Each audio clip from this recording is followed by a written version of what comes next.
Presidensi G20 Indonesia saat ini mengambil tema Recover Together, Recover Stronger. Melalui tema tersebut, Indonesia ingin mengajak seluruh dunia untuk bahu-membahu, saling mendukung untuk pulih bersama, serta tumbuh lebih kuat dan berkelanjutan. Tema ini diangkat oleh Indonesia nih, karena menimbang dunia yang masih dalam tekanan akibat pandemi COVID-19.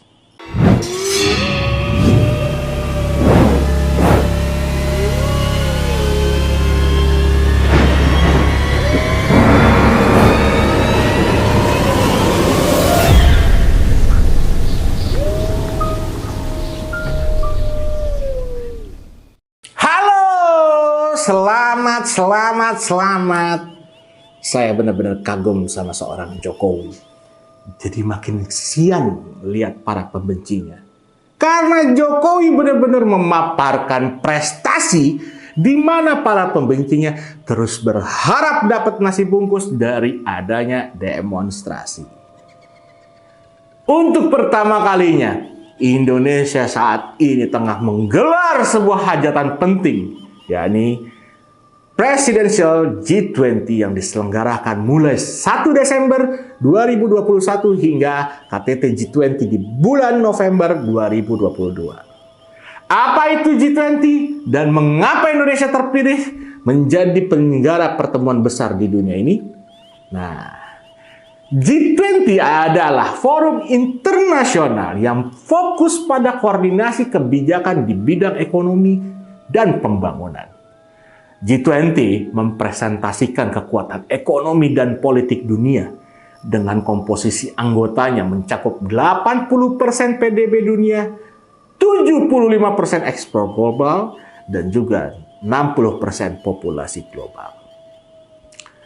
Anggota-anggota G20 sendiri ini terdiri dari 19 negara dan satu kawasan, yaitu Argentina, Australia, Brazil, Kanada, Republik Rakyat Tiongkok, Prancis, Jerman, India, Indonesia, Italia, Jepang, Republik Korea, Meksiko, Rusia, Arab Saudi, Afrika Selatan, Turki, Inggris, Amerika, dan Uni Eropa. Presidensi G20 Indonesia saat ini mengambil tema Recover Together, Recover Stronger. Melalui tema tersebut, Indonesia ingin mengajak seluruh dunia untuk bahu-membahu, saling mendukung untuk pulih bersama, serta tumbuh lebih kuat dan berkelanjutan. Tema ini diangkat oleh Indonesia nih, karena menimbang dunia yang masih dalam tekanan akibat pandemi COVID-19. Memerlukan suatu upaya bersama dan inklusif dalam mencari jalan keluar atau solusi pemulihan dunia tentunya. Pengakuan akan pentingnya upaya kolektif dan kolaborasi yang inklusif di antara negara-negara maju dan berkembang di seluruh dunia selalu menjadi tujuan inti dari G20. Nah, saat ini dunia membutuhkan lebih dari sebelumnya. Pandemi global telah mempengaruhi setiap aspek kehidupan di masyarakat. Mulai dari kesehatan, pendidikan, hingga perdagangan internasional. Pada saat yang sama, kesenjangan dalam kapasitas negara-negara untuk mengatasi krisis terus menghalangi dunia untuk sepenuhnya mengendalikan masalah dan krisis bersama yang kita hadapi hari ini. Udah banyak di pemberitaan itu kita sama-sama saksikan. Nah, dengan adanya kegiatan G20, tentu terdapat banyak sekali manfaat strategis. Potensi ini dapat diukur dari aspek ekonomi, politik luar negeri, maupun pembangunan sosialnya. Pertama gini ya, diharapkan presidensi G20 berdampak langsung tentunya bagi perekonomian. Melalui apa? Peningkatan penerimaan devisa negara. Karena lebih dari 20.000 delegasi internasional ya kan diperkirakan hadir dalam pertemuan yang diselenggarakan di berbagai daerah di Indonesia. Itu banyak sekali. Nah, pengalaman sebelumnya nih pada presidensi di Turki, Argentina, Tiongkok, dan Jepang menunjukkan adanya dampak positif ke dalam negeri. Tercatat nih, jumlah kunjungan delegasi internasional mencapai lebih dari 13.000. Nah, diperkirakan juga nih bahwa acara G20 di Indonesia memasukkan pemasukan lebih dari 100 juta US dollar atau 1,4 triliun di Indonesia atau waktu itu di host country lainnya. Yang kedua, di bidang politik. Indonesia dapat mendorong kerjasama dan menginisiasi hasil konkret pada ketiga sektor prioritas yang strategis bagi pemulihan tentunya. Ini adalah momentum bagi Indonesia untuk memperoleh kredibilitas atau kepercayaan dunia dalam memimpin pemulihan global. Dalam diplomasi dan politik luar negeri, ya kan, kredibilitas adalah modal yang sangat berharga. Ketiga, di bidang pembangunan ekonomi dan sosial berkelanjutan.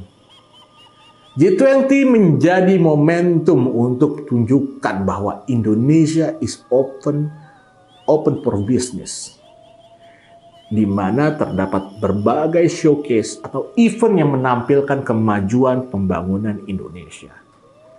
Dan potensi investasi di Indonesia tentunya itu akan dilihat oleh seluruh delegasi yang hadir. Diharapkan hal ini berpeluang menciptakan multiplier effect bagi perekonomian daerah karena kontribusi bagi sektor pariwisata, akomodasi seperti perhotelan, transportasi, ekonomi kreatif, serta UMKM lokal. Tapi di sisi lain sebenarnya ini lucu tapi miris juga. Ada banyak kader yang malah antri minta agar Jokowi mundur. Masyarakat dunia apresiasi sebesar-besarnya kepada Jokowi. Tapi kadrun sampah rame-rame minta Jokowi mundur. Ini opo tuh tolek. Seperti yang terjadi di tanggal 4 November kemarin. Ada acara reuni 411. Agendanya bermacam-macam. Tapi ujung-ujungnya minta Jokowi mundur. Ya, yang waras bisa menghormati bahkan mengapresiasi. Yang kurang waras, otaknya selalu berharap Jokowi mundur atau memikirkan bagaimana presiden bisa dilengsarkan. Ada banyak sampah yang berserakan di negeri ini. Sampah yang dimaksud adalah kadrun yang menjadi beban negara, bikin repot, dan sekaligus bisa dibilang menjadi parasit. Mereka tiada hari tanpa demo. Memang demo sudah menjadi bagian dari hidup mereka. Bahkan bisa dibilang pekerjaan. Nggak ada demo, nggak ada makan. Mereka demo demi mendapatkan nasi bungkus gratis. Begitu parahnya mereka. Mengganggu negara ini demi nasi bungkus dan mimpi khilafah ditegakkan. Jadi bukan atas nama rakyat, tapi atas nama kelompok mereka. Di media sosial banyak yang bilang bahwa kadrun itu nggak ada yang bodoh. Memang bener kok. Otak mereka ini kalau diteliti ya mungkin masih terbilang mahal. Karena apa? Ya, karena jarang digunain. Banyak juga meme di mana otak kadrun ukurannya pada kecil-kecil. Atau dengkulnya itu berisi gambar otak. Selain itu menggambarkan betapa dungunya kadrun. Berapa IQ mereka. Mungkin bisa jadi di bawah rata-rata. Tapi itulah mereka aslinya. Para kadrun. Para pembenci Jokowi pun beberapa kali terlihat membungkam mulut mereka sendiri dan mungkin berkata dalam hati, wah, karena Jokowi berhasil mempertontonkan kepada biji mata mereka beberapa perhelatan dunia bisa diadakan di Indonesia. Jokowi ini berhasil menggiring manusia-manusia yang waras, yang memiliki kompetensi yang sangat baik dalam sebuah perhelatan akbar. Nggak seperti mereka yang mengklaim 7 juta lautan manusia dalam demo reuni mengatasnamakan agama yang sebenarnya mungkin hanya sebuah aksi politik belaka. Oke lah, kita tahu bahwa semua bisa melakukan manuver apa aja. Dan itu biasa dalam perpolitikan. Di Indonesia, horornya politik tuh ya kayak gini.